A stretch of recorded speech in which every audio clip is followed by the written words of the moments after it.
Hello friend, Zachary Stockill here from retroactivejealousy.com, and in today's video I'm going to talk about what people get wrong about me and my work.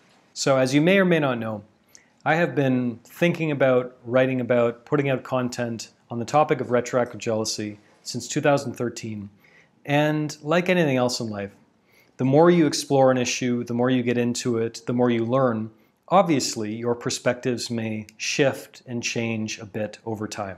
Frankly, it would be very strange if my views on retroactive jealousy were 1,000,000% identical to my views on this issue back in 2013, because I have the benefit of, thousands and thousands and thousands of hours of reading emails and interacting with people taking my course and et cetera, doing research. I've learned a lot over the past 7 years. So I say this because, I've put out a lot of content on this topic, and my views change. They change when I'm presented with new evidence and I reach new conclusions, et cetera. But one thing that hasn't changed over the past 7 years is my view that more often than not, retroactive jealousy is not a result of incompatible values. In other words, I think more often than not, it's not a result of a genuine moral incompatibility between the retroactive jealousy sufferer and their partner. It's not really about someone finding out something about their partner's past and deciding 100% this is a deal breaker.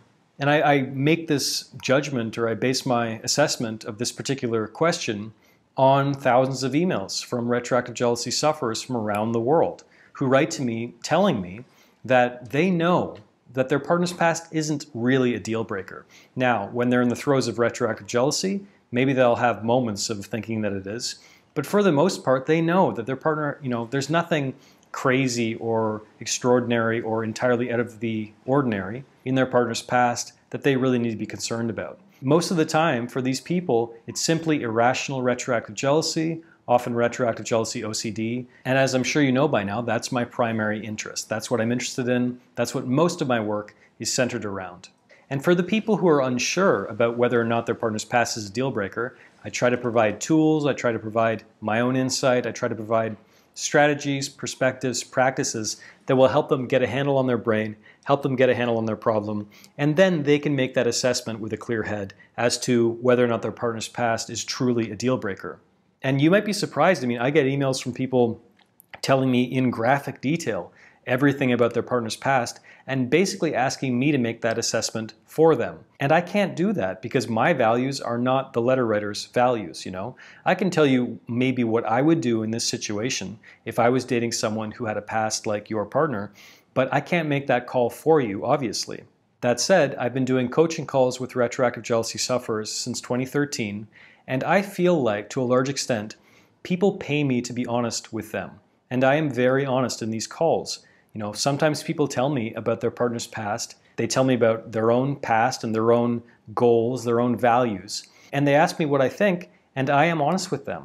And sometimes, I do believe that retroactive jealousy is an indication that maybe these people are in the wrong relationship. So this, I believe, is the main misconception about me and my work out there. I think a lot of people think that I say retroactive jealousy is always irrational. And I don't believe that, frankly. Sometimes retroactive jealousy is an indication that you're in the wrong relationship. My view is simply, I firmly believe that this is the minority of cases. But the example that I always like to give, and it's an extreme example, but bear with me. If you're a born-again, evangelistic Christian preacher, and that's your world and those are your values and you believe in chastity and waiting till marriage and blah, blah, blah, blah, and you're dating a former porn star, guess what? Retroactive jealousy is probably an indication that you're in the wrong relationship, and the rest of your relationship is going to be one big headache, one big struggle, because the gulf between your values and your partner's values is simply too vast. And I'm not saying it's impossible to make that relationship work, but in my view, it would be a lot of work. And frankly, I think both of the people involved, both the preacher and the porn star, would be better served finding people whose values are more closely aligned with their own. However, this extreme, perhaps comical example also presents a really interesting philosophical question, which is, from the porn star, let's say the porn star swore off porn, completely repented and swore off that lifestyle, and now maybe she's found religion or whatever and she's completely changed her life. What do you do in that scenario? In this example, there's a Christian preacher, and I'm not a Christian, but I know that a lot of Christianity is about forgiveness, I mean, again, it comes down to the individual, right? Some people, maybe they could make that work. Frankly, in this situation, I think it would be very difficult. For a lot of reasons. I'm not saying that the porn star is a bad person. I'm not saying the preacher is a bad person. I'm saying in this scenario, there's two people with very different life experiences, very different histories, sexual and otherwise, and the gulf in values there, the gulf in past values even, might be too much to overcome. Again, it's possible, but it would be tough if we're being honest about the situation. But at the end of the day, I really believe that my job is not to tell someone that their partner's past is, incompatible with their values. My job is to help people realize that on their own, whether they're deciding their partner's past indicates a conflict in values, or whether they decide that really they're just struggling with irrational retroactive jealousy. I want to give people the tools, practices, perspectives, exercises that they can make that call for themselves. But returning to the theme of this video, the one thing that I do think people get wrong about me is they think that I think it's always irrational retroactive jealousy. And it's not. Of course, there are occasionally exceptions to the rule. And frankly, if you come to the conclusion with a clear head, 100% clear in your heart, that your partner doesn't share your values and perhaps their past you believe is an indication of that, then you should leave them. I think you should do it respectfully. I think you should do it with great consideration and care, and don't scar them for life as you do it.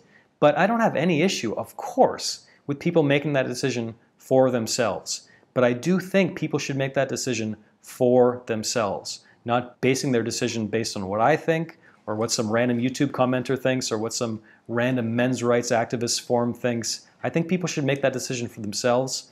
And my goal, my aim, is to give them the tools that they're able to do that. So thank you for watching this video. Thank you for listening to my little rant. If you got something out of this video, if you enjoyed this or you found it interesting in some way, please be sure to click the thumbs up button below. Also be sure you are subscribed to my channel, and I will be talking to you again very, very soon.